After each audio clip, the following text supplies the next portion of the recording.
Hello and welcome back to Future You, the podcast brought to you by graduate careers experts Prospects. I'm your host, Emily Slade, and in this episode, I chat to Annie about being a personal trainer. Hi, my name is Annie, and I'm a personal trainer. Amazing. So what does a personal trainer do? Thinking about this, well, you could say the bringer of torture, perhaps on a daily basis. I think that I'm bold enough to say that actually I think we change lives. The bare bones of what we do is we help people to become stronger, healthier, physically, mentally, emotionally. The bread and butter of our job, it's training people in a gym, in studios like this, at homes. We're the accountability coach. We get people in the door. We count reps badly, but we help people to, I think, upgrade their lives physically and through the power and the medium, mostly of strength training. But that comes in many forms. I think it's a job that, especially in 2025, is so diverse. Yeah, it's multifaceted, I think, I would say. Yeah, definitely. So do you think, have you noticed in your lifetime, have personal trainers become more popular over time? 100%. I've been a PT now for getting on for 15 years.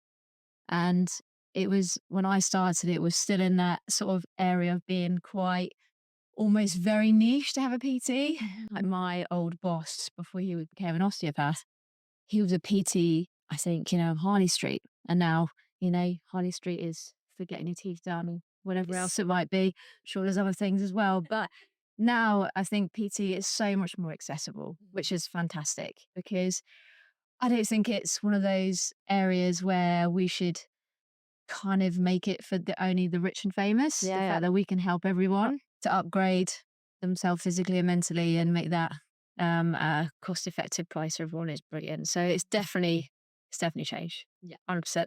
So let's go right back to the beginning. What does your educational journey look like? So I think I make the point that it could look different for everybody. You don't have to do my route. And that's what's really good about personal training is whatever floats your boat, there's many accessible points. For me, I went to university and studied sports science, partly because at that time I wasn't sure what I wanted to do, but I knew I wanted to do something in fitness. So it's a great broad degree that you can do if you're into sport and fitness, I think. And then after I studied sports science, although I didn't go straight into PT, I then eventually did my qualifications through a company that just happened to be in Spain. You definitely don't have to do that, and things have changed over the course of many years now. I did an intensive course. The actual course itself with personal training isn't massively long, and there's some conflicting opinions about that when you're then going to go and put people under physical stress. You need to make sure that you know what you're doing. It's really important. So yeah, that was my sort of my route in, as it were. Yeah. So does every personal trainer have to get qualifications? In my mind, 100% yes. Unfortunately, it is changing, and I know there's people working in the background on this, but it doesn't come with accreditation to a particular board at the moment, personal training. So basically anyone can do it. So I would say if anyone who was listening who's looking for a PT, for example, make sure that you know what their qualifications are, because there is no sort of legality of you must have a qualification. But to get insured, you have to have a qualification. Right. And you definitely want to be with a PT who's insured. So you don't have, it's not like being a doctor. You can't not become a PT if you don't have the qualifications, but ideally you will go and seek them. Exactly. Yeah. So you don't have to, but really you should do. In this day and age, there's many ways to qualify, lots of different companies to become a PT. I would just make sure that that person has really done a thorough research into the body that they're accrediting with. And it's quite good often if that company is accredited with something like SIMSPA, is that right? So these are some, fitness bodies out there who are trying their best to make everything a much more professional playing field. But if you speak to anyone who's been in an industry long enough, they'll have a lot to say about the fact there are some charlatans knocking around. It's the same with like life coaching, and other things like that. And what does it look like time-wise and money-wise to get certified as a PT? Wow, that's probably changed. So for me, become an actual personal trainer. This is the crazy thing, right? It was 6 weeks. What? Yeah, you're like, now you're like, what? Yeah. Yeah, But six yeah, weeks, 10 years ago, so I'll let that slide. But yeah, wow, 6 weeks, that doesn't yeah. feel long Long enough enough. to hand heavy things to people. Exactly. Yeah. Now, I'm 40 and as I said, things have probably come on a little bit, and there's different ways. So sort of long distance learning at your own pace is becoming much more popular. I was in a facility where we literally slept, ate, breathed, PT. Mhm. Um, so that did work for me. And the course was around £3,500. So with inflation over the years, it's probably changed. But I think it's very important that you look at, again, who you want to study with. The cost is probably a little bit reflective. I hate to say it. Sometimes if it's a real cheapie, but I think the qualification is point one. Once you've got the qualification, it's then for the rest of your, years in PT, that's where you start to really learn like any job. So from my understanding, there's lots of routes you could do, distance, part-time, and that's a good thing. If someone's like looking to get into this job and they've already got like a proper, a proper job, that might be another question for later. Is it seen as a proper job? 100%. But it is one of those things that you can very much do sort of alongside something else. But yeah, pick wisely, I think. I Yeah. think also, from my understanding, there are a lot of schools and colleges now that offer the level 3 personal training qualification. You do the level 2 fitness instruction first, and you go to level 3. And there are some very good companies out there who are really leveling up personal training. So the PFCA, if anyone wants to look them on Instagram, they're changing the game and they are raising all of our standards, which is fantastic. Mhm. Yeah. And then what would the next step be? Are the two routes essentially self-employment, or what's the other option? Yeah. So for me, I worked for a local gym first, and I think sometimes it was again a good route to go in. Sort of originally, back I keep saying back in the day, so like I'm 60 years old, 40, but the industry's changed a lot. So that's why I think it's really important that this is my perspective. So working for a gym is brilliant because you've got access to the gym floor. You start to learn how to connect to people and talk to people. But of course, some people can go straight into self-employment as a PT. Those people tend to have quite good links, maybe through sports, or maybe they're already starting to build some kind of base before the qualification and they're just waiting to get that accreditation. So I think, and then of course, online personal training has completely changed the game.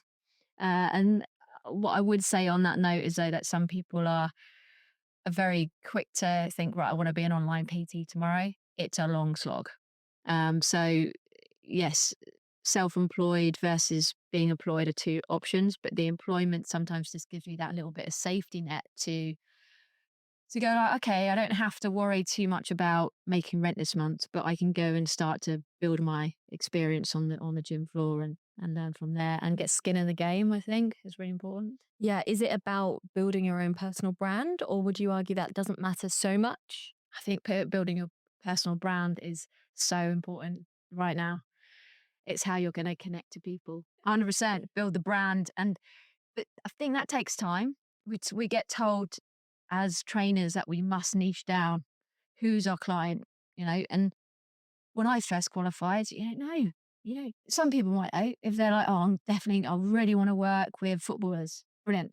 I really want to help people lose weight. Brilliant.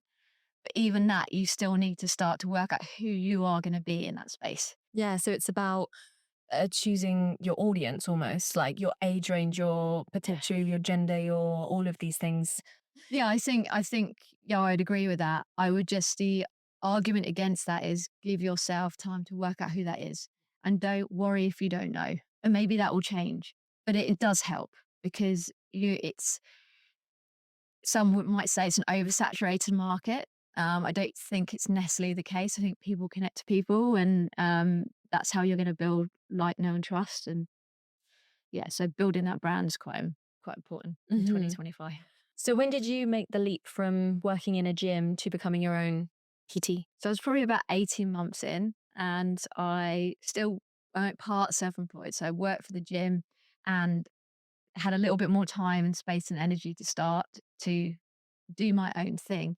And how that looked at initially was I did a lot of mobile. So I went to people's houses, filled my car up with kit and just got to know everyone in the area. It was, back in those days, good old days. It was it's how it's the best way to brand yourself and to get yourself out there. So that was great. And then I would say it was probably a bit of a slow burn over the next 3 or 4 years. And then I opened Enso Fit in 2018, and went from being a one-to-one trainer to becoming a small group facility. And that's evolved and changed now. But I took my time with that. And I think you have to, it's really it's so personal depending on what time you've got available. And yeah, literally, how much money you've got to actually pay the bills as well to make those leaps. But you do have to at some stage make that leap if you want to go self-employed, and just there'll be maybe a couple of years of having to put the graft in, but it'll be well worth it. Can you remain a sole trader working as a self-employed individual, or would you recommend essentially opening a small business, limited company? So I've always stayed sole, but and that's been this is so individual. I know a lot of people in my position who have gone limited. For me, sole trader, I prefer that simplicity. But there are definite benefits to going limited, which, if I'm honest, it's not my forte. Probably the reason why I'm a sole trader. But I think going limited definitely supports when you start to take things to the next level and you really start to take yourself a bit more seriously as a business owner. Um, so horses for courses there, I think. It has to suit what's right for you. And I think you have to weigh up the options and see what's going to suit you best. I've always got an accountant, even as a very small business owner, because I don't want that stress, and I'd rather pay someone to take that away from me. So get yourself a good advisor, I would say. Yeah. Nice. So what does a typical day look like for you? So it's changed quite a bit. So back in the day, it would have been your typical PT day. So I would be in the gym by 6 a.m. We do the early birds, the people who need to hit the train into the city, or make that first meeting at 8, or get the kids to school. So you tend to be PTing from the hours of 6 till 8, and then you might have an hour off, and then back at it from late morning till lunch. And then we get this like dead zone, where it's like usually when the trainer trains, which is around sort of 1 till 3, and then things would pick up again 4:30 till 7:30, 8. Now, I have to say that's looked very different over the years. And the good thing about this job is you can be super flexible, be your own boss. So when I was first starting, and some would completely disagree with this, have done days of putting in about 10 hours a day, 5 days a week, if not 6. And it's getting your name out there. I definitely would not suggest that, because it's not fair on the clients or you. So right now things are different for me. So I've got to a place, because of all those years, that I'm a bit more picky with my hours, and I'm learning that as a sweet spot with that. So now a typical day, I'll be here potentially 7 till 9. I now do a lot of online training, so I'm like a hybrid of the two. So I support my online clients, the ones who don't come and see me, and then I have about 15, 20 clients who come and see me in the week, and then some come and see me once every 2 weeks or once a month. So going back to the original question, my day can look quite different because of that, which is great. It adds a lot of variety.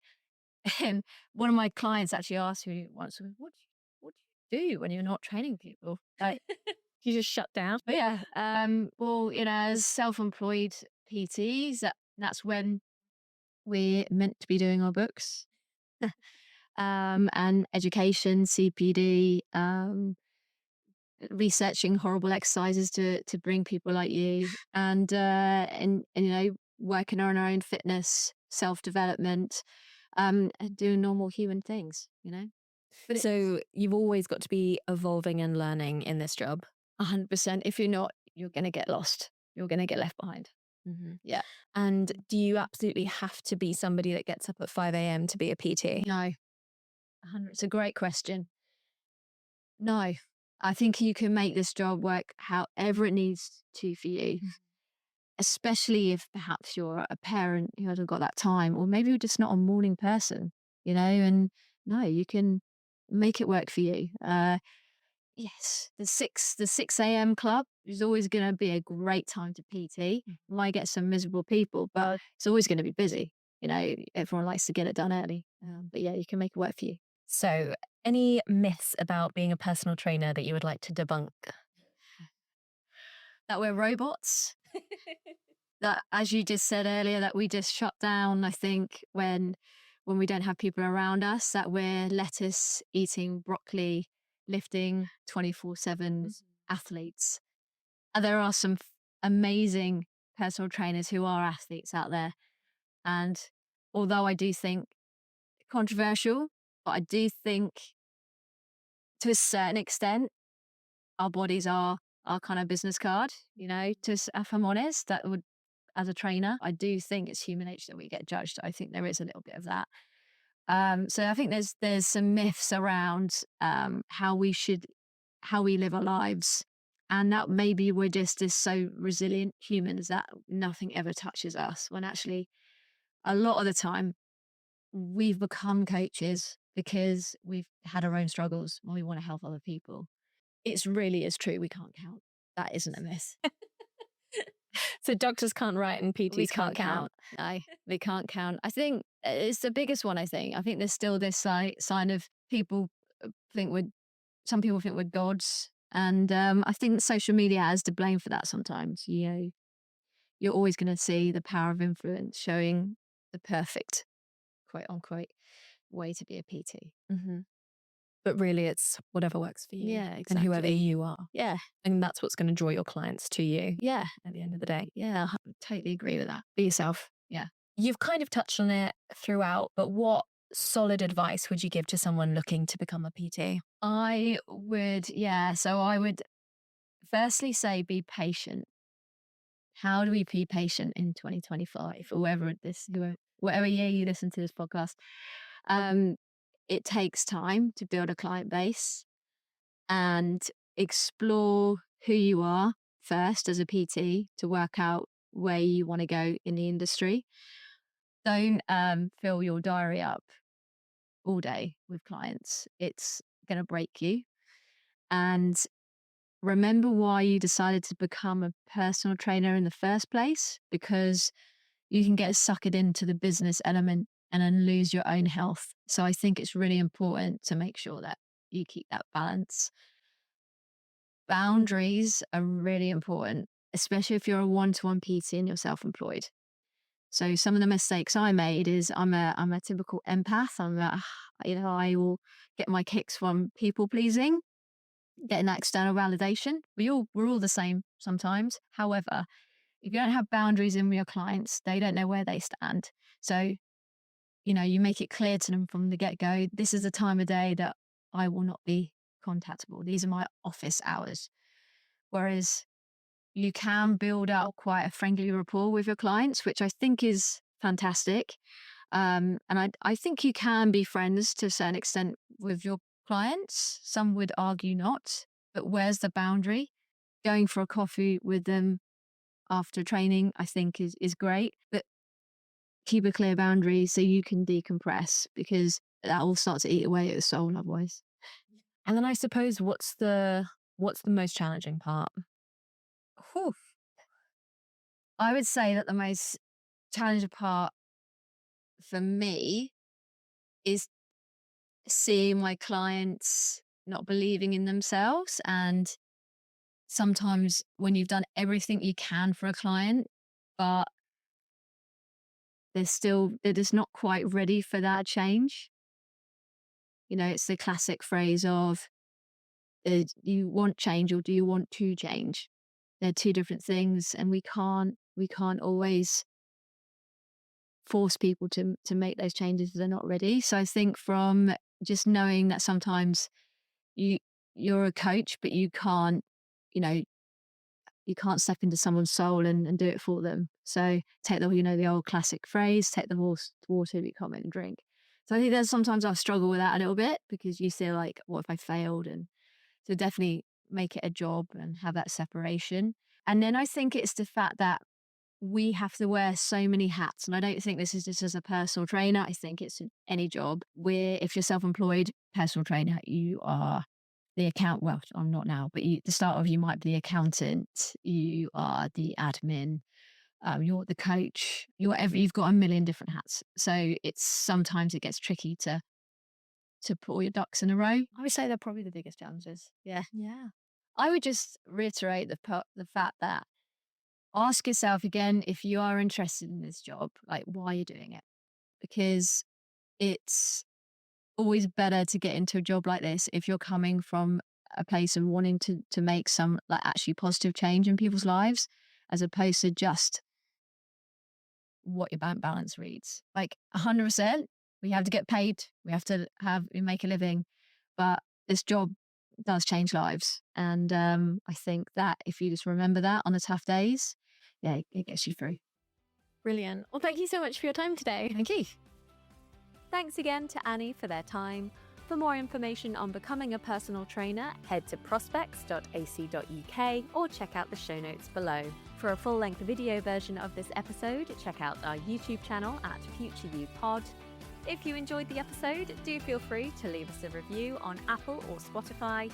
Thank you, as always, for listening, and good luck on your journey to Future You.